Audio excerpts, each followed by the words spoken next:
Hello दोस्तों, आप सभी का स्वागत है। दोस्तों, आज के उपदेश के माध्यम से मैं आपको उन 7 गलतियां के बारे में बताने जा रहा हूं जो गौतम बुद्ध अक्सर अपने शिष्य और सांसारिक लोगों के कभी न करने की सलाह देते थे। दोस्तों, अगर आप अपने जीवन में खुश रहना चाहते हैं तो आज से ही ये 7 गलतियां करना बंद कर दीजिए। तो आइए जानते हैं, बिना समय बर्बाद किए जानते हैं उन 7 गलतियां के बारे में जो व्यक्ति का जीवन बर्बाद कर देती है। दोस्तों, सबसे पहले तो ये समझ लीजिए कि हम सलाह क्यों देना चाहते हैं। हम सलाह देना चाहते हैं क्योंकि हम दूसरों की नज़रों में बुद्धिमान दिखाना चाहते हैं, लेकिन होता बिल्कुल उल्टा, यानी हम उसकी नज़रों में बेवकूफ़ बन जाते हैं। दोस्तों, देखिए, 2 तरह के लोग होते हैं।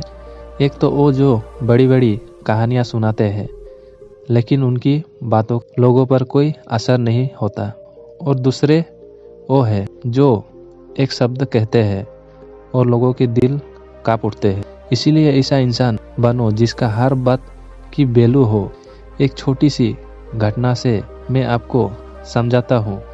एक बार गौतम बुद्ध जंगल के रास्ते से गुजर रहे थे। तभी एक साधु की नज़र उन पर पड़ी और वो उनकी ओर आकर्षित हो गए। मित्र बुद्ध के प्रति अक्सर होना संभावित था। और फिर वो व्यक्ति बुद्ध से पूछता है कि मनिवर, क्या आप भगवान हैं? बुद्ध कहते हैं, नहीं। तब भिक्षु पूछता है, तो फिर क्या आप सचमुच भगवान हैं? बुद्ध कहते हैं, नहीं। तब बुद्ध कहते हैं कि मैं भी तुम्हारी तरह एक इंसान हूँ। फर्क सिर्फ इतना है कि मैं जाग रहा हूँ और तुम अभी भी सो रहे हो। भिक्षु बुद्ध से कहता है कि आपके चेहरे की चमक देखकर ही ऐसा लगता है कि आप एक आदर्श व्यक्ति है, पुरुष है। मैं ये जानना चाहता हूँ कि आपके गुरु कौन है और किसके मार्गदर्शन ने अपने एक दर्शन मनुष्य बनाया। बुद्ध कहते हैं कि शुरू में मेरे कोई गुरु थे, लेकिन मैं आत्मज्ञान के इस पथ पर अकेला ही चला और मैंने सैकड़ों गलतियाँ की। उसके बाद मुझे स्वयं ही आत्मज्ञान प्राप्त हुआ। ये सुनकर भिक्षु क्रोधित हो जाता है और भिक्षु बुद्ध से कहता है, चले जाओ, मैंने तुम्हारे जैसे कोई पंखड़ी देखी है। तुम अपने गुरु से अक्षेत्रहीन रहे हो। बुद्ध का उत्तर बिल्कुल सही था, लेकिन उस व्यक्ति के भीतर बुद्ध का उत्तर गलत था। इसके बाद बुद्ध उस व्यक्ति को समझाने के लिए एक भी शब्द खर्च नहीं करते हैं। बाद में उन्हें इस बारे में पता चलता है, लेकिन उस समय बुद्ध अपनी ऊर्जा और समय बर्बाद नहीं करते। सूत्र ये है कि सलाह या ज्ञान केवल उन लोगों को दे जिन्हें इसकी आवश्यकता है। दोस्तों, ये जिंदगी 2 रास्ते पर आधारित है। पहले आप प्रगति करोगे और फिर विनाश की ओर जाओगे।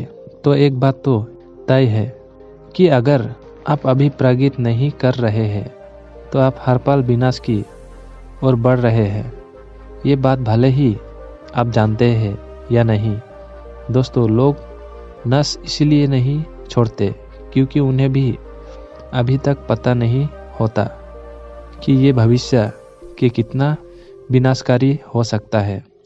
इसलिए जो चीज़ें आपके भविष्य में बाधा बन रही है, उन्हें धीरे धीरे आज से ही छोड़ना शुरू कर दे।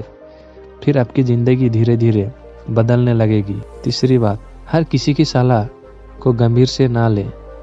दोस्तों, उसकी सलाह को गंभीरता से ना ले जाओ। देने लायक ना हो।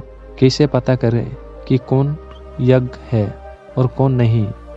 सीधी सी बात है, अगर कोई बुजुर्ग व्यक्ति है और सभी लोग उसका सम्मान करते हैं तो सिर्फ इसलिए उसकी सलाह कभी गंभीरता से ना ले। बूढ़े बुजुर्ग अच्छी सलाह देते हैं, लेकिन ये हर बार सच नहीं होता। दोस्तों, अगर आप बनना चाहते हैं और किसी गायक से सलाह लेते हैं तो संभव है कि गायक आपको सलाह तो दे, लेकिन आपका खाना नहीं बनेगा जो आपका मानक आप चाहते हैं।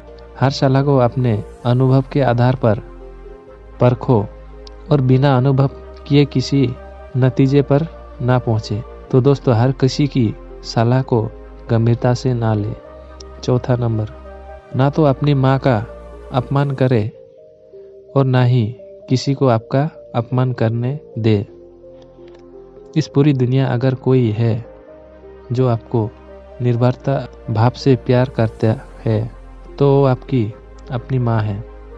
दोस्तों, गौतम बुद्ध की माता, जिनका नाम महामाया था, बुद्ध का जन्म देने का 7 दिन बाद अपना शरीर त्याग दिया था। उसके बाद बुद्ध की मौसी, जिनका नाम रानी प्रजापति था, उनका पालन पोषण किया है। गौतम बुद्ध ने अपने उपदेश में अक्सर सांसारिक लोगों की ये सलाह दी है कि उन्हें अपनी माँ से प्यार करना चाहिए और उनकी देखभाल करनी चाहिए, और ना तो अपनी माँ का अपमान करना चाहिए और ना ही किसी और को ऐसा करने देना चाहिए। लेकिन देखो, मनुष्य का स्वभाव क्या है, वो उससे भी प्रेम करता है जो उससे प्रेम नहीं करता है। दोस्तों, जिन लोगों को लगता है कि उनके पास जीवन में कुछ बड़ा करने का कोई बड़ा कारण नहीं है, तो आइए आज मैं आपको बड़ा कारण बताता हूँ।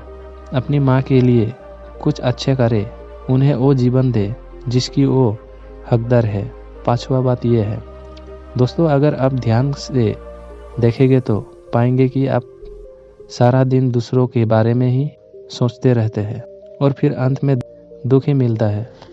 इसीलिए शरारती बन जाए और दुख से प्यार करे, लेकिन एक बात याद रखें कि दुख से किसी से प्यार करने या शरारती होने का मतलब ये नहीं है कि आप दूसरों के नुकसान पहुंचाइए। मित्रों, बुद्ध भी शरारती हो गए थे ताकि उन्हें ज्ञान प्राप्त हो सके। जब उन्हें आवश्यकता पड़ी तो अपने पिता, पुत्र, पत्नी या राज्य के बारे में नहीं सोचा और केवल अपने बारे में सोचा और सबको छोड़कर जंगल में चले गए।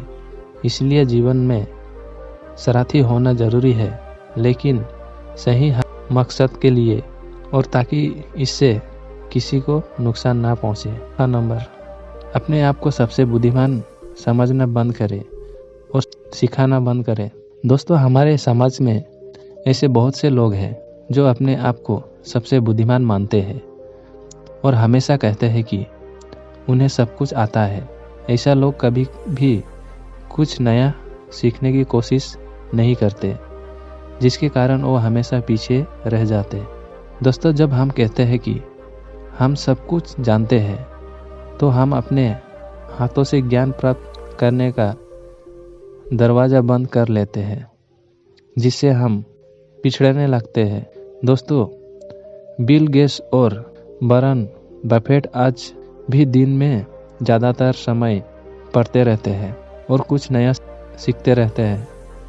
दोस्तों, इसीलिए हमेशा कुछ नया सीखते रहिए और आगे बढ़ते रहिए। 7वां नंबर, दोस्तों, जो लोग हर दिन टाइम पास करके अपना समय बर्बाद करते रहते हैं, उन्हें बाद में बहुत पछतावा पड़ता है, क्योंकि दोस्तों, समय एक बार हमारे साथ से निकल जाता है तो वो कभी वापस नहीं आता, और ये बात तो हम सभी जानते हैं। दोस्तों, हमारे पास चाहे कितना भी पैसा हो, हम पैसे से 1 सेकंड भी समय खरीद कर वापस नहीं ला सकते। इसीलिए हमारे पास जो भी समय बचा है, हमें उसका सदुपयोग करना चाहिए और कुछ ऐसा करना चाहिए जिससे लोग और दुनिया का भला हो। दोस्तों, ये थी वो 7 गलतियाँ जो हमें अपने जीवन में कभी नहीं करना चाहिए, और अगर आप भी अपने जीवन में ये 7 गलतियाँ कर रहे हैं तो आपको आपसे ही 7 गलतियाँ करना बंद कर देना चाहिए। दोस्तों, आपका ये उपदेश कैसा लगा, कृपया नीचे दिए गए कमेंट बॉक्स में कमेंट करके हमें बताइए।